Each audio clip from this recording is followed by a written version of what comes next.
تقویٰ جو ہے یہ اپنے اندر کیسے پیدا کیا جا سکتا ہے؟ تقویٰ اللہ کا جو خوف ہے، یہ اس کا ایک بہترین جو ایک طریقہ ہے وہ تو علم ہے۔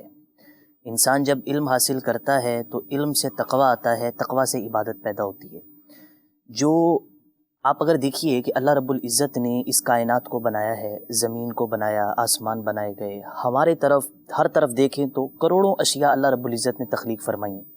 اتنی بڑی کائنات کو اللہ تعالیٰ نے پیدا کیا، اتنے ٹریلین آف ٹریلینز سٹارز، ستارے بنائے، اتنا کچھ کیا، لیکن ان تمام کو جس کے لیے بنایا گیا وہ انسان ہے۔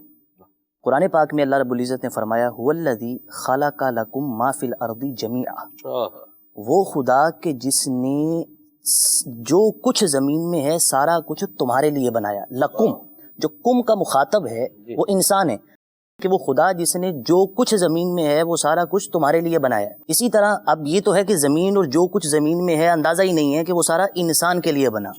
اسی طرح آسمان، سورج، چاند، ان کی تسخیر اور ان کے مسخر کرنے کے بارے میں بھی یہی فرمایا گیا کہ یہ انسان کے لیے، وہاں بھی لکم کا جو ہے وہ ضمیر استعمال ہوئی کہ تمہارے لیے یہ بنایا گیا۔ اب اگر انسان غور کرے کہ اللہ تعالیٰ نے اتنی بڑی کائنات اتنے کھربوں سال پہلے بنائی، اتنے ستارے بنے، زمینیں بنی، اور سارا کچھ اس حضرت انسان کے لیے بنایا، میرے لیے، آپ کے لیے، اور جتنے انسان اس دنیا میں اس کے لیے بنایا، تو معلوم یہ ہوتا ہے کہ وہ تمام چیزیں انسان کے لیے بنائی گئی، تو مقصود انسان ہے۔ اس چیز سے فیل یہ ہوتا ہے اور ریئلائز اگر بندہ یہ کرنے کی کوشش کرے کہ انسان کی کتنی ویلیو ہے۔ اب انسان کی ویلیو ہے کیسے؟ یعنی انسان اگر اتنا معزز اور پوری کائنات کا جو مقصود ہے وہ انسان ہے، تو قرآن پاک کی بہت ساری آیتیں ہیں جو یہ بتاتی ہیں کہ تخلیق انسانی کا مقصد عبادت ہے۔ قرآن پاک کے اندر فرمایا وما خلقت الجن والانس الا لیعبدون، ہم نے جنوں اور انسانوں کو اپنی عبادت کے لیے پیدا کیا۔ تو جو یہ تخلیق انسانی کا مقصد ہے وہ اللہ کی عبادت ہے، اور اللہ کی عبادت جو اگر بندے نے کرنی ہے تو عبادت کے لیے لازمی طور پر اسے علم چاہیے، علم کے بغیر عبادت نہیں ہے۔ تو معلوم یہ ہوا کہ تقویٰ اور تقوی سے جو ہونے والی عبادت ہے، یہ دونوں چیزوں کے پیچھے جو اصول کار فرما ہے وہ علم ہے۔ تو اصل جو میں بات جس سے میں نے ابتدا کی اپنی بات کی وہ یہی ہے کہ آپ نے اگر اپنے اندر تقویٰ پیدا کرنا ہے تو اس کے بہت سارے اسباب ہیں۔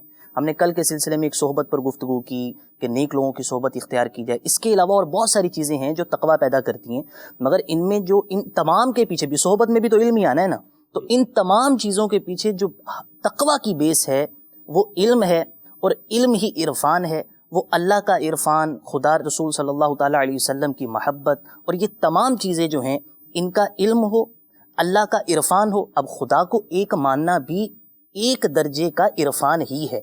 اس عرفان میں ترقی ہوتی رہتی ہے کہ اللہ تبارک و تعالیٰ کا قرب ملتا ہے اور اولیاء ترقی کرتے ہیں اور عرفان الہی بڑھتا جاتا ہے، مگر خدا کی وحدانیت کا اقرار بھی ایک درجے کا عرفان ہی ہے، اور عرفان علم سے ہے۔ معرفت، عرفان، علم، یہ ایک ہی چیز ہے۔ تو علم جو ہے بیسیکلی تقوی کے حصول کے لیے بڑا بنیادی کردار ادا کرتا ہے، اور اس کا ہونا بہت ضروری ہوتا ہے۔ آپ کے اندر علم ہوگا، علم کی دولت، اور علم جتنا بڑھتا جائے گا اور پھر اس علم پر عمل جتنا ہوگا تو وہ علم بیسیکلی آپ کو تقوی کی طرف لے کے جائے گا۔ تو تقوی کو اگر اپنے اندر پیدا کرنا ہے تو اس کے لیے علم ضروری ہے، اور علم کے لیے اہل علم کی صحبت ضروری ہے۔ مدنی مذاکروں کی حاضری، سنت و برے اجتماعات کے اندر شرکت، اور مدنی چینل کے پروگرامز، جو ساری پروگرام جو ہے وہ علمی باتوں پر مشتمل ہیں، ان کو سننا، نیک لوگوں کی صحبت میں بیٹھنا، اہل علم کے زانو تلمذ ان کے سامنے طے کرنا، تو یہ ساری چیزیں علم پیدا کرتی ہیں، اور اس علم سے پھر اللہ تبارک و تعالیٰ توفیق دے تو بندے میں پھر تقویٰ بھی پیدا ہو جاتا ہے۔ واہ واہ، سبحان اللہ۔